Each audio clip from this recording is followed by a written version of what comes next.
ఆర్జీకర్ ఆసుపత్రి వైద్యురాలిపై హత్యాచారం కేసులో దోషి సంజయ్ రాయ్ కి కోర్టు కాసేపట్లో శిక్షని ఖరారు చేసింది. సంజయ్ రాయ్ ని కోర్టుకు తీసుకొచ్చిన పోలీసులు న్యాయమూర్తి ఎదుట హాజరుపరచనున్నారు.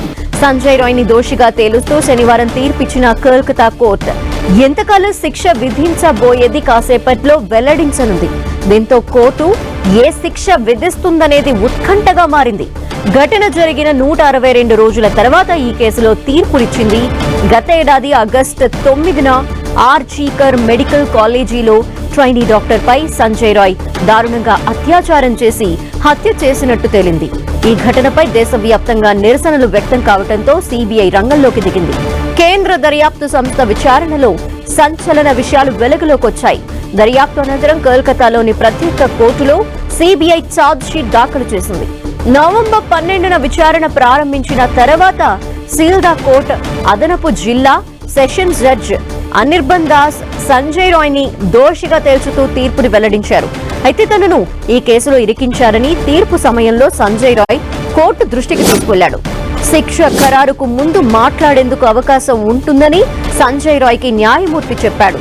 నేరం జరిగిన ప్రాంతంలో సంజయ్ రాయ్ తో పాటు మరికొంతమంది ఉన్నట్టు బాధిత జూనియర్ డాక్టర్ తల్లిదండ్రులు చెప్తున్నారు. మరోవైపు ఈ హత్యాచారం కేసులో సంజయ్ రాయ్ ని కోర్టు దోషిగా తేల్చడంపై అతడి తల్లి స్పందించారు. తన కొడుకు తప్పు చేస్తే ఖచ్చితంగా తగిన శిక్ష విధించాలని పేర్కొన్నారు. తన కుమారుడు చేసిన తప్పుని ఓ మహిళగా ఎప్పటికీ క్షమించబోనని ఆగ్రహం వ్యక్తం చేశారు ఆమె.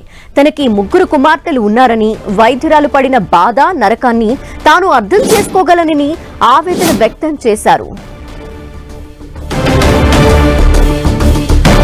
సంజయ్ రాయ్ ని కోర్టు దోషిగా తేల్చింది. నేపథ్యంలో అతనికి ఎటువంటి శిక్ష ఖరారు కాబోతోందో మరికొద్దిసేపట్లో తేలబోతోంది. దీనిపై డీటెయిల్స్ మా ప్రతినిధి గోపి అందిస్తారు. గోపి, దేశవ్యాప్తంగా సంచలనం రేపిన ఆర్జీకర్ మెడికల్ కళాశాల పీజీ ట్రైనీ డాక్టర్ హత్య కేసుకు సంబంధించి దోషిగా సంజయ్ రాయ్ను తేల్చడం జరిగింది సిబిఐ ప్రత్యేక కోర్టు, సీల్దా కోర్టు. సో ఈరోజు మధ్యాహ్నం శిక్ష ఖరారు చేస్తామని చెప్పి సీల్దా కోర్టు న్యాయమూర్తి అనిర్బన్ దాస్ వెల్లడించడం జరిగింది గత శనివారం. సో మధ్యాహ్నం 12:30 గంటలకి సంజయ్ రాయ్కి ఏ శిక్ష విధిస్తారు? భారతీయ న్యాయ సంహిత సెక్షన్ 64, 63, 66 అలాగే 103 సబ్సెక్షన్ 1 ప్రకారం ముఖ్యంగా సిబిఐ దాఖలు చేసిన సాక్ష్యాలు ఆధారాలను పరిగణలోకి తీసుకుంటూ సంజయ్ రాయ్ని దోషిగా తేల్చడం జరిగింది. గత ఏడాది ఆగస్టు 9న ఆర్జీకర్ మెడికల్ కళాశాలకు సంబంధించి సెమినార్ హాల్లో విరిగిపోయిన బ్లూటూత్ అలాగే సీసీ కెమెరా ఫుటేజ్ ఆధారంగా సంజయ్ రాయ్ని ఈ కేసులో నిందితుడిగా చేర్చడం జరిగింది. ఘటన జరిగిన 6 గంటల్లోపే అతన్ని అరెస్ట్ చేశారు. కానీ దేశవ్యాప్తంగా వైద్యులంతా కూడా రోడ్ల మీదకి వచ్చి ఆందోళన చేసి వైద్యుల పరిరక్షణ కోసం కొత్తగా చట్టం తేవాలి కేంద్రం అన్న నిరసనలు కూడా నిర్వహించడం జరిగింది. పశ్చిమ బెంగాల్లో అయితే 2 నెలలు వైద్య సేవలు నిలిచిపోయిన పరిస్థితి. సో ఇంతటి ప్రాముఖ్యం ఉన్న ఈ కేసుకు సంబంధించి సంజయ్ రాయ్కి ఎటువంటి శిక్ష, మరణ శిక్ష విధిస్తారా లేక యావజ్జీవ శిక్ష విధిస్తారా? అలాగే సంజయ్ రాయ్ కొత్త విషయాల్ని లేవనెత్తుతున్నారు. నన్ను ఈ కేసులో దోషిగా ముఖ్యంగా చేసి ఇరికించారు, ఈ కేసులో ఒక ఐపీఎస్ ఆఫీసర్ పాత్ర కూడా ఉంది అని చెప్పి దోషిగా తేల్చిన రోజు గత శనివారం కోర్టు ముందు ఆయన కీలక వ్యాఖ్యలు చేయడం జరిగింది. సో ఈ వ్యాఖ్యల పట్ల కూడా రాజకీయ నాయకులు, సిపిఐ అలాగే బీజేపీకి సంబంధించిన నేతలు సంజయ్ రాయ్ చెప్పేది కూడా వినాలి. ఈ కేసు వెనుక ఒక కుట్ర కోణం ఉంది, ఈ ట్రైనీ డాక్టర్ హత్య కేసు వెనుక కుట్ర కోణం ఉంది, అసలు నిందితుల్ని దర్యాప్తు సంస్థ వెలుగులోకి తీసుకురాలేదని చెప్పి బీజేపీ నేతలు డిమాండ్ చేస్తున్న పరిస్థితి ఉంది. కాబట్టి సో ఈరోజు శిక్ష ఖరారు చేస్తారా లేక సంజయ్ రాయ్ చెప్తున్న ఇంకా ఈ కేసులో ఇన్వాల్వ్మెంట్ ఉంది, ఉన్నతాధికారుల ఇన్వాల్వ్మెంట్ ఉంది, వాళ్ళని అసలైన వారిని వదిలేసి నన్ను దోషిగా చేసి నన్ను శిక్షిస్తున్నారు అని చెప్పి సంజయ్ రాయ్ చేస్తున్న వ్యాఖ్యల్ని పరిగణలోకి తీసుకుని ఆయన ఒక్కరినే శిక్షిస్తారా? ఎందుకంటే ఇది ముఖ్యంగా ట్రయల్ కోర్టు, సిబిఐ ప్రత్యేక కోర్టు.